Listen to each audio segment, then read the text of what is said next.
Hello po, lang po, I'm 13 years old po kasi and bibili ako ng ticket. For me lang sana, kaso sabi ni daw kasama parent. So yes guys, so isa nga to sa kasama sa ticketing concerns. Ayan, nakalagay dyan na all minors na ages 14 years old and below is dapat may kasama na fully vaccinated na parent or guardian na may ticket din and same section kayo. Ayun, so share ko lang sa inyo guys yung experience namin last K-pop Masters 1. Yung andun yung treasure. Nanood kasi kami ng kapatid ko and minor siya. Siya yung pinauna ko sa pila, then hinanapan siya ng ID, tapos nakita nga na minor and tinanong talaga kung may kasama bang parent or guardian. Yun, okay nga kasi ako yung kasunod naman niya sa line. Magkasama kami talaga.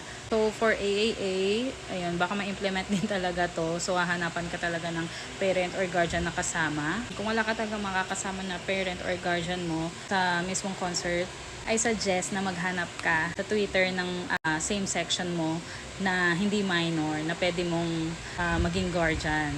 Kung may friend ka or moots, di ba? And payag na maging guardian for you. Yun, na kailangan lang isabay talaga kayong papasok sa venue. Parang siya yung magsaserve na guardian mo. Pero hindi ko pala sinasuggest to guys. Kasi ako yung natatakot para sa inyo mga minor, no? So mas okay talaga kasama yung parent or guardian nyo.